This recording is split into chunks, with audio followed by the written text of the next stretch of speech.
The first time Sabrina Wells held up a bottle of sunscreen and said, "I can't reach my back," I was standing on my porch with a cup of coffee, one sock on, and every good intention I'd ever had leaving my body like steam. She was on the little strip of grass between our duplexes, stretched out on a yellow towel, wearing sunglasses too large for her face, and a red swimsuit that made me suddenly very interested in the condition of my porch railing. I should explain something before anyone judges me too hard. I'm Dylan Porter. I was 26, worked as a restoration carpenter, and had spent most of that summer fixing other people's broken things while pretending I wasn't one of them. Old windows, warped floors, cabinets that wouldn't close right. I liked problems with measurements, screws, and visible damage. People were harder, especially women who lived 20 feet away and had a talent for making silence feel like a dare. Sabrina had moved into the left side of the duplex in early June. I'd been on the right side for almost 2 years, long enough to know which stair creaked, which pipe groaned in winter, and which neighbor down the street reported trash cans that stayed out past noon. Then Sabrina arrived with 3 suitcases, 2 houseplants, a bike with a bent basket, and a laugh that carried through the open windows like it had paid rent there. She was 27, a children's book illustrator, and she had a way of dressing like every day might accidentally become a picnic. Linen shirts, loose skirts, paint on her wrists, bare feet on the porch even when the wood was hot enough to make most sane people hop. For the first week we were polite. Morning? Morning. Your mail ended up in my box. Your cat keeps judging me through the window. I don't have a cat. That's what makes it impressive. That was Sabrina. She could turn a normal sentence into a tiny spark and then walk away before I knew what to do with it. I tried not to notice her too much. That had become a rule for me after my last relationship ended with my girlfriend telling me I was safe but impossible to reach. It was one of those phrases that sounded calm until it got into your chest and started taking furniture apart. Since then, I'd kept my life simple. Work, gym, groceries, fix the porch, don't get involved with neighbors who smile like trouble wearing sunscreen. But Sabrina made not noticing her feel like a full-time job.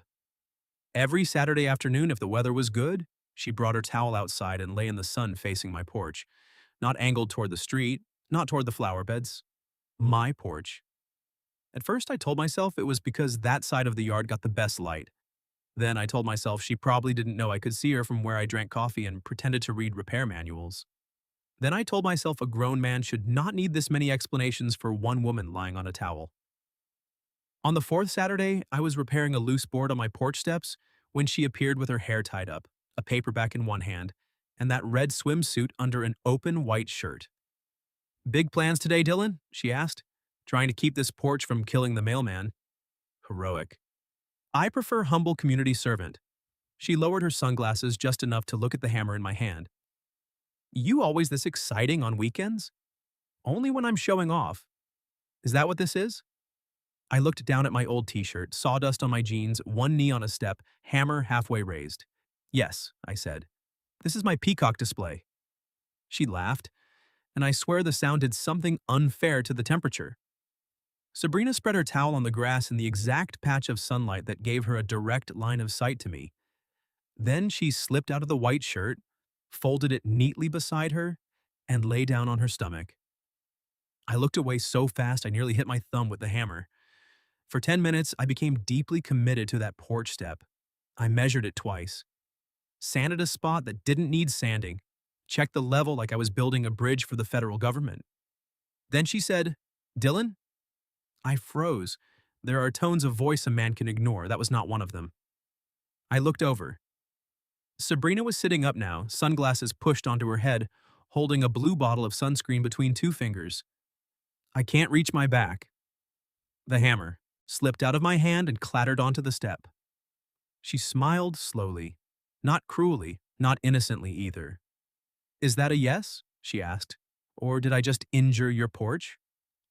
I should have said something smooth, something casual, something that made it clear I was a mature adult male capable of assisting a neighbor without developing a cardiac event.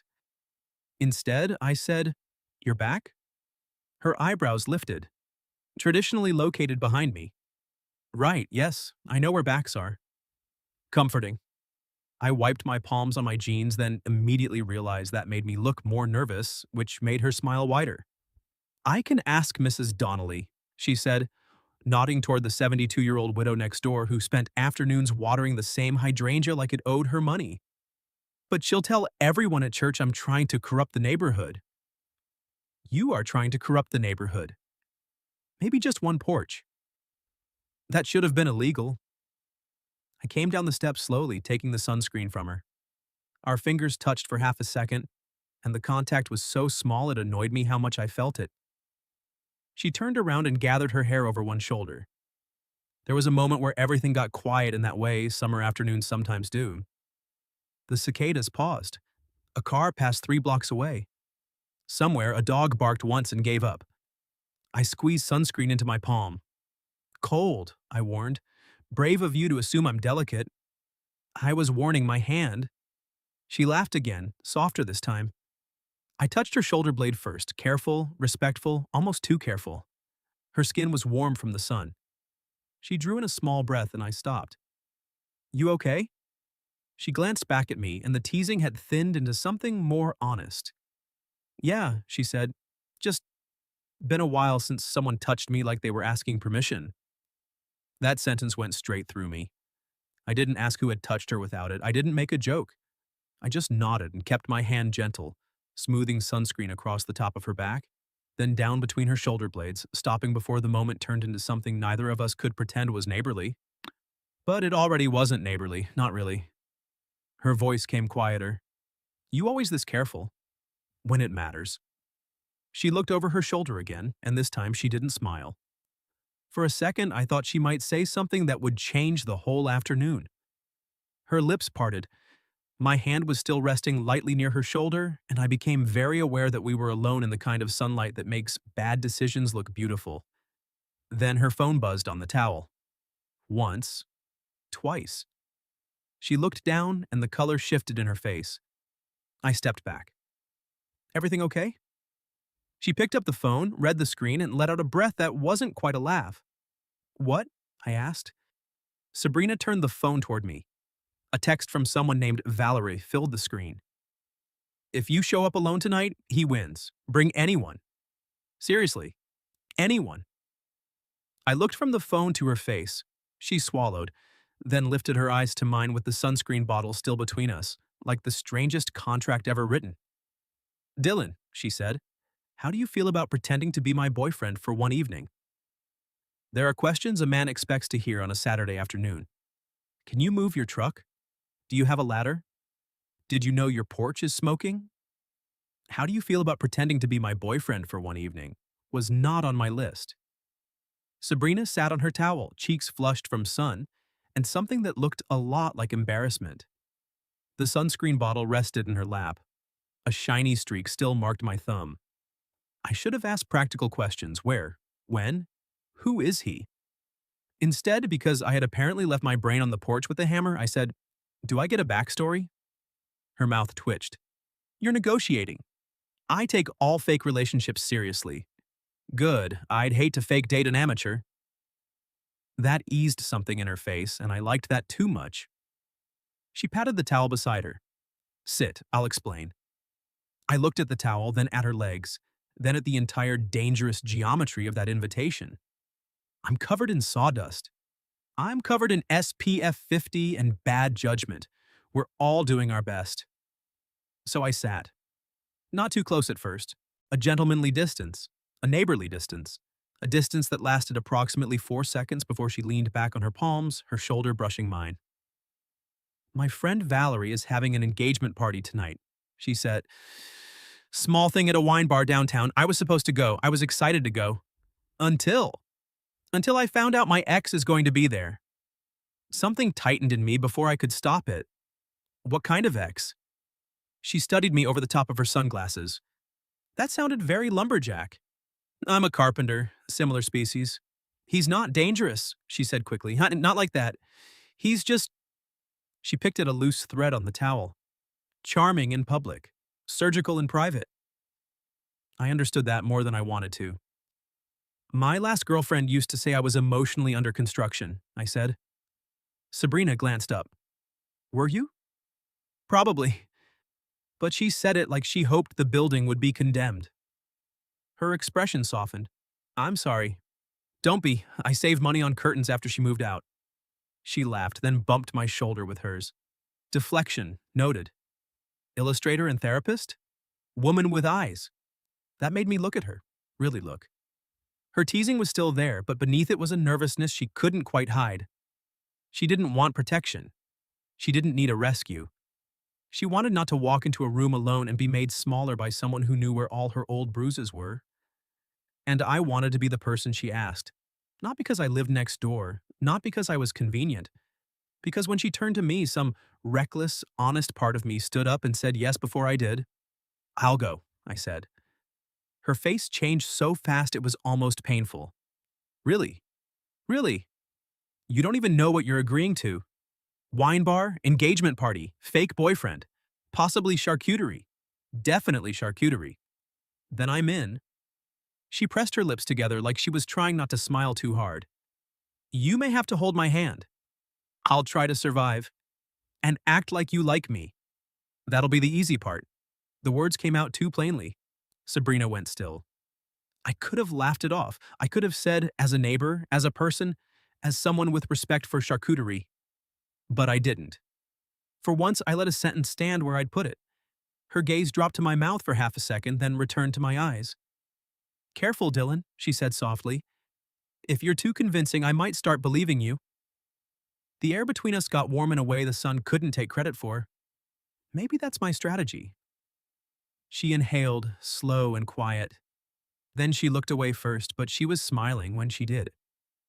We spent the next 10 minutes inventing our fake relationship with the seriousness of people planning a bank heist. How did we get together? She asked. You needed sunscreen. Too recent. We need history. You stole my mail. I returned your mail. After reading my lumber catalog, it was on top and shockingly intimate. I leaned back on one hand. Fine, we started talking because your imaginary cat judged me. She grinned. Mr. Pickles does have high standards. You named the cat? I name everything. My bike is Agnes. My truck is not interested. Your truck is absolutely interested. It has lonely headlights. By the time she went inside to get ready, my face hurt from smiling. And by 7 that evening, I was standing in front of my bathroom mirror wearing my only navy button-down, wondering if it was possible to look like a fake boyfriend and not a man trying too hard. There was a knock on the connecting porch rail. When I stepped outside, Sabrina was there in a green dress that tied at one shoulder and made every reasonable thought in my head sit down quietly. Her hair was loose now, falling in waves around her face. She wore small gold earrings, red lipstick, and an expression that tried for confidence but didn't quite cover the flutter in her hands. You clean up well, Porch Peacock, she said. I looked at her for too long. So do you, I said. Very engaged, party adjacent. She laughed, but it came out breathy. Wow, poetry. I'm pacing myself. She stepped closer and adjusted my collar. Her fingers brushed my throat. I forgot the English language for a second. There, she said. Now you look less like you might build the wine bar a new deck. Shame. I brought screws. Dylan. What? Boyfriends carry supplies. Her hand lingered on my collar. Fake boyfriends. Right. Neither of us moved. The porch light hummed above us. Across the street, Mrs. Donnelly's sprinkler ticked back and forth, pretending it wasn't eavesdropping. Sabrina's eyes lifted to mine. The teasing slipped away again. If this gets weird, she said, you can leave. I mean it. I don't want you trapped in my mess. I covered her hand where it rested against my chest. I'm not trapped. Her fingers flexed under mine. You're very calm, she whispered. I'm not. That surprised a smile out of her. No? No. What are you then? I looked down at her hand under mine, at the bright, nervous courage of her, at the woman who had asked permission with her silence and challenged me with her smile. Glad you asked me. For a moment, she looked almost unguarded. Then she rose onto her toes and kissed my cheek. It was quick. Barely more than warmth and lipstick near the corner of my mouth, but it landed like a match. For practice, she said, stepping back. Practice. We need to seem natural. Then we may need more practice. Her smile turned wicked. Earn it. At the wine bar, she took my hand before we reached the door. Not once we were inside, not when she saw him. Before.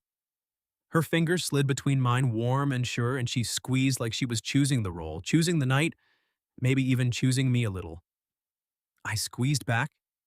Inside, the room glowed with candles and low music. Valerie spotted us first, eyebrows shooting up.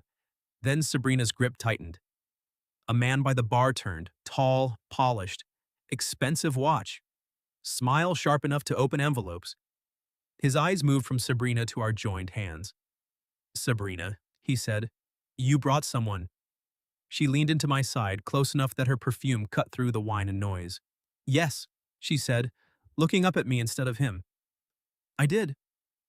The polished man by the bar looked me over like I was a chair he might send back to the manufacturer. I smiled like I came with a warranty. Sabrina, he said again, and somehow made her name sound like something he'd misplaced. You look well. Her hand tightened in mine. She looks beautiful, I said. It wasn't strategic, it just came out. Sabrina's head tilted toward me and I felt her look before I saw it. Soft, startled, pleased in a way that made the room shrink. The man's smile flickered. I'm Julian, he said, offering his hand. Dylan. His handshake was dry, firm, and competitive. I'd installed antique doors with more warmth. And how did you two meet? Julian asked. Sabrina opened her mouth. I got there first. She threatened my truck. Her eyes flew to mine. Julian blinked. Excuse me. Long story, I said. Involves a bicycle named Agnes, one disputed parking spot, and a fake cat. Sabrina pressed her lips together, trying not to laugh. Valerie appeared at exactly the right moment, wearing a champagne-colored jumpsuit and the expression of a woman witnessing premium gossip. There you are, she said, hugging Sabrina hard. Then she looked at me. And you are? The threatened truck owner, Sabrina said. Valerie's eyes sharpened, then softened when she saw our joined hands. Excellent. I love a man with backstory. She swept us toward a cluster of people near the windows before Julian could ask anything else. The party was warm and noisy, all candlelight and clinking glasses. Sabrina introduced me to friends, to Valerie's fiancé, to a woman who made ceramic lamps, to a man who asked whether carpentry was more of a vibe or a trade. Through it all, she stayed close. At first, it was performance. Her hand on my arm when she laughed, my palm resting at the small of her back when we crossed the room. Her shoulder tucked against my chest while someone told a story about a proposal involving a lost ring and a mildly aggressive duck.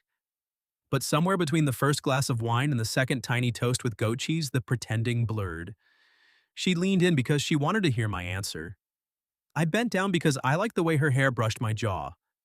She laughed at something I said and touched my stomach lightly, forgetting to remove her hand for 3 full seconds. I counted.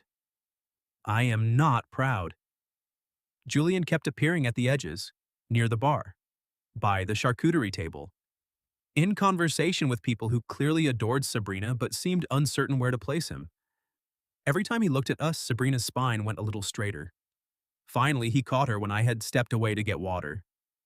I always thought you hated public displays, he said. I heard enough to turn back, but not enough to interrupt. Sabrina held her glass at her waist.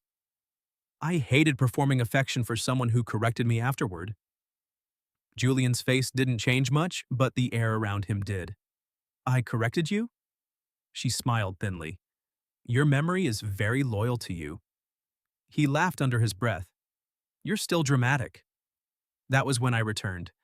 Not charging in, not playing hero, just stepping beside the woman who had chosen to bring me close enough that my sleeve brushed her bare arm. Sabrina looked at me, not helpless, asking. I held out the water. You okay? She took it, her fingers skimming mine. Yes. Then she turned back to Julian. I am dramatic, she said. I draw dragons for a living. But I'm also done explaining myself to people committed to misunderstanding me. Julian's gaze shifted to me. And he understands you? Sabrina looked up at me again, and this time her smile was real. He listens. 2 words. They hit harder than any grand speech could have. Julian didn't have an answer for that, or maybe he had several and didn't like how they'd sound in public. He gave a little nod and walked away. Sabrina exhaled. I wanted to put my arms around her. I wanted to kiss the spot near her temple where one loose curl rested against her skin. I wanted to say something meaningful and probably ruin it. Instead, I asked, "Dragons?" Her laugh burst out unexpectedly. "That's what you took from that?" I'm processing in order of importance. I illustrate a series about a princess who befriends anxious, mythical creatures. Anxious dragons? Gerald worries about fire safety. Relatable. Her smile trembled at the edges, and suddenly the noise of the room seemed too loud for what was happening in her face. "Can we step outside?" she asked. The wine bar had a little back patio strung with lights. No one else was out there. Just two metal chairs, a potted olive tree, and the muffled thump of music through brick. The second the door closed behind us, Sabrina covered her face with both hands. I stayed where I was. After a moment, she peeked through her fingers. "You're not going to hug me?" "I want to." "Then why aren't you?" "Because I didn't know if you wanted it." Her hands lowered slowly. The patio lights gilded her eyes. "I do." That was all I needed. I stepped close, and she came into me like she'd been holding herself upright by force. My arms wrapped around her carefully at first, then fully when she tucked her face against my chest. She fit there in a way that made me angry at every lonely evening before this one. "I'm sorry," she whispered. "For what?" "For dragging you into my emotional yard sale." I smiled into her hair. "Honestly, this is going better than most neighborhood events." She laughed against my shirt, and I felt it everywhere. After a while, she leaned back but didn't leave my arms. Her hands rested lightly at my waist. "You were good in there," she said. "You were better." I was shaking. "You were honest. That's different." Her gaze searched mine. "Do you always say the exact thing a person needs?" "No, usually I say something about screws." There he is. We stood close enough that I could see the tiny freckle near the corner of her mouth. Close enough that her breath changed when my eyes dropped to it. "Dylan," she said. "Yeah? I don't think I want the first time you kiss me to be fake." My heart did something reckless. "Good," I said, "because I'm done pretending." She rose onto her toes at the same time I bent toward her. The kiss was soft at first, a question. Then her fingers tightened in my shirt and mine spread against her back, and the whole world narrowed to her mouth, her warmth, the small sound she made when I kissed her again. Not fake, not neighborly, not practice. When we parted, her eyes stayed closed for one extra second. Then she opened them and whispered, "That was not SPF appropriate." I laughed, low and helpless. "We'll risk sun damage." "At night? I'm new to this." She kissed me again, quicker, smiling into it. By the time we went back inside, something had shifted. Sabrina didn't cling to me. She didn't need to. She moved through the room lighter, laughing with Valerie, introducing me again as Dylan, not explaining me further. Near the end of the night, while Valerie and her fiancé made a toast, Sabrina slipped her hand into mine under the table. No audience, no Julian watching, just us. I looked down. She traced her thumb across my knuckle and whispered, "Still glad I asked?" I turned my hand over and laced our fingers. More than. Her smile went shy then, which was unfair after everything her swimsuit had done to my life. Outside later, the city air smelled like rain on hot pavement. We stood beside my truck, neither of us opening the doors. "So," she said, rocking back on her heels, "our fake relationship survived its first public event." "Strong foundation. Good bones. Needs inspection." She laughed, then grew quiet. "I meant what I said," she told me. "About you listening." "I meant what I said too." "Which part?" "The easy part." Her lips curved slowly. "You like me?" "I do." "How much?" I stepped closer. "Enough that tomorrow I'm going to ask you on a real date." "Tomorrow." I'm trying to appear patient. She caught the front of my shirt and tugged me down until her mouth hovered near mine. "Dylan," she whispered, "ask me now." So I asked. right there in the parking lot with rain threatening the pavement and Sabrina's fingers hooked in my shirt. Will you go on a real date with me? She pretended to consider it. I let her have 3 seconds. Sabrina. Yes, she said, laughing. Obviously, yes. I was trying to be mysterious. You're terrible at it. I am excellent at many things. I'm learning that. The laughter faded, but the smile stayed. She tugged me closer until my hands found her waist like they belonged there. What kind of date? She asked. The kind where no one is pretending, no exes hover by imported cheese, and I get to pick you up even though you live 12 steps away. Ambitious. And dinner. Dinner is good. And maybe dessert. Her eyes flicked to my mouth. Dessert is also good. I kissed her because there was no version of me strong enough not to. This kiss was less careful than the one on the patio. Her back met the side of my truck, my palm braced beside her shoulder, and she smiled against my mouth like she enjoyed discovering she could make me forget where we were. A horn beeped somewhere behind us. We broke apart. An elderly couple walked past, the woman giving us a thumbs up. Sabrina hit her face against my chest. We've become a parking lot scandal. I've had worse reputations. Porch peacock, truck menace, public kisser. Public kisser is new. She looked up. Keep it. I drove her home with one hand on the wheel and the other between us, palm up on the console. Halfway there, she slid her hand into mine like it was the most natural thing in the world. Neither of us spoke much. We didn't need to. When we reached the duplex, the porch lights glowed warm over both doors. The neighborhood was quiet, the kind of quiet that usually made me feel separate from everyone else. That night, it felt like privacy. I walked her the 12 steps from my truck to her porch. This is me, she said solemnly. Long journey. Thank you for seeing me safely across the wilderness. Anytime. She unlocked her door, then turned back, leaning against it. Her lipstick was mostly gone. I was very aware of where it had gone. I had fun, she said. At the party where your ex tried to turn the air toxic? I had fun with you. There was that honesty again, clean and direct, like sunlight through an open window. I did too. She glanced toward my side of the duplex. Date tomorrow? 7? Pick me up at 7:12. Why 7:12? So you can have the full experience. I took a step closer. Can I kiss you goodnight, or are we rationing those? Her smile softened. I'd be disappointed if you didn't. This time the kiss was slow. No audience. No performance. Just her hand curling around the back of my neck and my thumb brushing the hinge of her jaw. She kissed like she meant it. Like she had decided something and wanted me to know. When she pulled away, she rested her forehead against mine. I'm a little scared, she whispered. Of me? No. Her eyes opened. Of wanting this. My chest tightened. I'm scared too, I admitted. You don't look scared. I'm very rugged. It's a burden. She laughed quietly, but her fingers stayed at my neck. I don't want to make you pay for what he did, she said. And I don't want to disappear behind jokes because someone once told me I was hard to love. Her expression changed. Dylan, I'm working on it. Good. She kissed me once, barely touching. Work out loud sometimes. I nodded.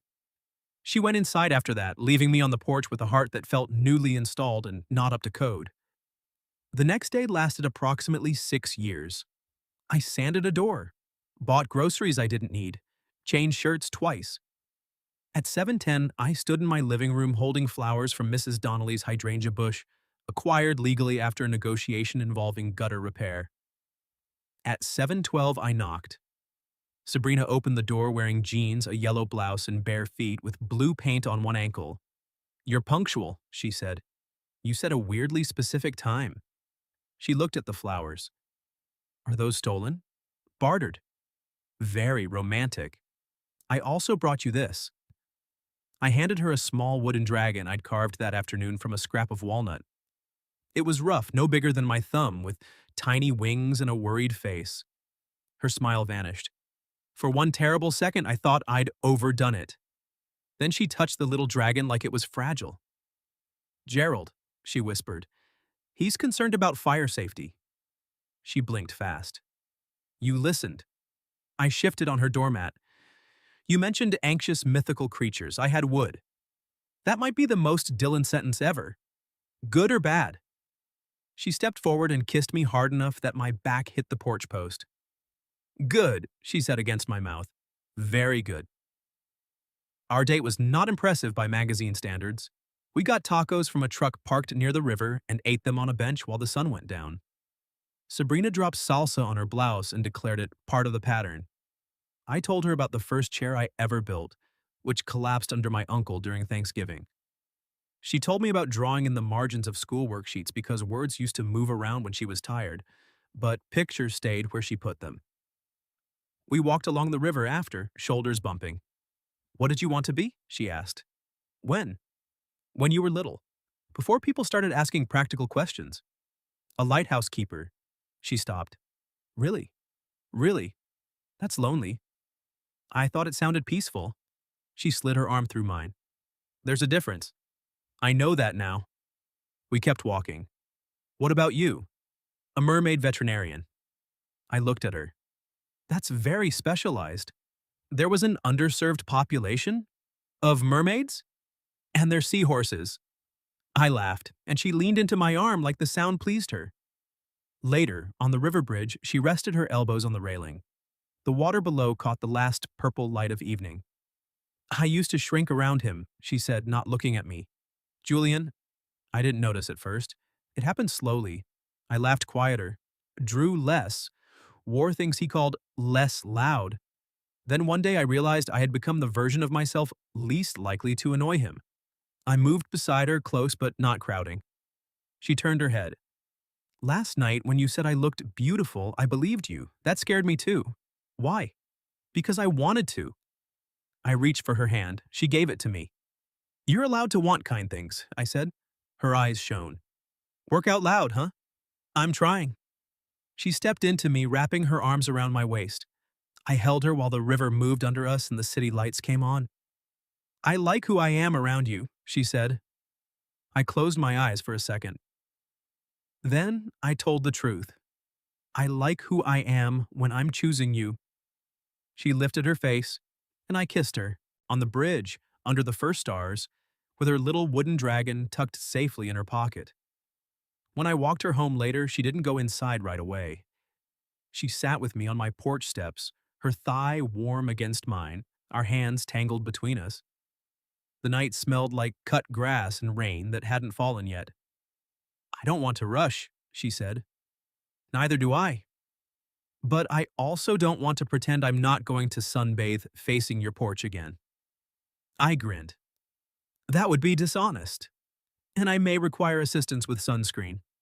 As a humble community servant, I accept. She kissed my shoulder, then rested her cheek there. For a while, everything was simple. Then her phone buzzed. She glanced at it, and I felt the shift in her before she showed me the screen. A message from Julian. Cute performance. Let's see how long he stays when he knows everything. Sabrina went very still. I took her hand, not to save her, but to remind her she wasn't alone unless she wanted to be. She stared at the message, then looked up at me. There are things I haven't told you, she said. I brushed my thumb over her knuckles. Then tell me when you're ready. Her voice trembled. What if ready is now? What if ready is now? Sabrina said it like she was stepping off a ledge and hoping I wouldn't call it dramatic. I didn't answer right away. I just shifted on the porch step, so we were facing each other, knee to knee, her hand still inside mine. Then I'm listening. She stared down at our fingers. Julian didn't hit me, she said. I always feel like I have to say that first, because if I don't, people decide it wasn't that bad. My jaw tightened, but I kept my voice quiet. You don't have to convince me it mattered. Her shoulders dropped a fraction. He was good at making me doubt my own reactions. If I was hurt, I was sensitive. If I was angry, I was unstable. If I wanted space, I was punishing him. Eventually, I stopped trusting myself. She swallowed. When I left, he told everyone I'd had some kind of breakdown, that I was impulsive, unreliable. He still has old screenshots, old voice messages, things from when I was exhausted and crying and not making sense. I brushed my thumb over the back of her hand. He thinks if you hear them, you'll see me the way he does, she whispered. I looked at this woman beside me, yellow blouse stained with salsa, blue paint on her ankle, a walnut dragon in her pocket, brave enough to ask for sunscreen and braver still to ask to be seen. Sabrina, I said, I don't want a woman who never cried. I don't want a woman with a perfect record of sounding reasonable while someone hurt her. I want you. Her eyes filled. You barely know me. I know you return stolen mail. I know you name bicycles. I know you make anxious dragons for kids who probably need them. I know you ask permission even when you're scared. I know you kissed me like you meant it. I leaned closer, and I know I want to keep learning. A tear slipped down her cheek. Work out loud, she whispered. I'm falling for you, I said. Her breath caught. There it was. Not smooth, not polished, not safe enough to take back. I wasn't planning to, I added. I had a whole system. Porch, work, coffee, emotional avoidance. That sounds very efficient. It was. Then you weaponized sunscreen. A laugh broke through her tears. She reached for me then, both hands on my face, and kissed me with a kind of relief that made my chest ache. I kissed her back slowly, making sure she knew every part of me was choosing her. Not the easy version, not the party version, all of her. When we parted, she rested her forehead against mine. I'm falling for you too, she said, which is inconvenient because you live next door and now I have to worry about looking cute when I take out the trash. You always look cute. You have not seen Trash Day Sabrina. I look forward to meeting her. We didn't answer Julian that night. Sabrina blocked his number while sitting beside me on the porch, her shoulder against mine. Not because I told her to, because she looked at the screen, took one long breath and said, I'm tired of letting him into rooms he isn't standing in. Then she pressed a block. Afterward, we went inside her place and made tea neither of us drank. She showed me sketches pinned above her desk, dragons with oven mitts, a mermaid bandaging a seahorse, a little girl in rain boots holding a lantern for a monster afraid of the dark. You draw a lot of scared creatures, I said. She stood beside me close enough that her arm brushed mine. I guess I like giving them someone patient. I looked at her. Me too. Her smile was small and beautiful. Julian tried once more through Valerie, sending a long message full of concern dressed up as warning. Valerie deleted it, then sent Sabrina a photo of her own middle finger beside an engagement ring. Sabrina laughed for 5 full minutes. That was the last of him that mattered. What mattered came after. Sunday mornings with coffee on my porch and her bare feet tucked under my thigh. Her drawings migrating to my fridge. My tools appearing at her place because she had one tiny shelf emergency that somehow turned into me building an entire wall unit. She learned that I got quiet when I was overwhelmed, and instead of accusing me of vanishing, she'd nudge my foot with hers and say, Lighthouse report? I'd tell her the truth, even when it came out clumsy. I learned that when she joked too brightly, she was usually scared. So I'd ask, dragon or mermaid? Dragon meant she needed space. Mermaid meant she needed holding. Sometimes she'd say, both, and I'd sit beside her in silence until she reached for me. By the following spring, Sabrina's towel was back on the grass between our duplexes. Yellow towel, oversized sunglasses, a new blue swimsuit this time. I was on the porch repairing a planter box and pretending not to watch her because some traditions deserved respect. Dylan? She called. I looked over. She held up the same blue bottle of sunscreen, now half empty and dented at the cap. I can't reach my back. I set down my screwdriver. Again? This seems like a recurring medical issue. Tragic, isn't it? I may need to move in next door permanently to monitor the situation. She lowered her sunglasses. You already live next door. I walked down the steps, grinning. Then maybe closer. Her smile faded into something soft. I reached her towel and sat behind her. She turned, gathering her hair over one shoulder, but before I touched her, she glanced back. Still asking permission? Always. Yes, she said. So I put sunscreen on her back, slow and careful, while she leaned into my hands like trust was something warm we had built together, plank by plank. 6 months later, we knocked down the little fence between our porch steps. Not the whole thing, just enough to make one wider set of stairs. Mrs. Donnelly called it structural flirting. She wasn't wrong. A year after that night, Sabrina's newest book came out. On the dedication page, beneath a tiny drawing of a worried dragon holding a hammer, it said, "For Dylan, who listened." At the launch, she found me standing in the back, crying like a man with sawdust in both eyes. She walked straight over, took my face in her hands, and kissed me in front of teachers, parents, children, Valerie, Mrs. Donnelly, and one cardboard dragon. No pretending, no performance, just us. And later, when we came home, she put the little walnut Gerald on the windowsill between our two porches, where the sunset caught his carved wings. Sabrina leaned against me, my arms around her waist, and the neighborhood settled into evening around us. The porch was fixed. So were neither of us, not completely.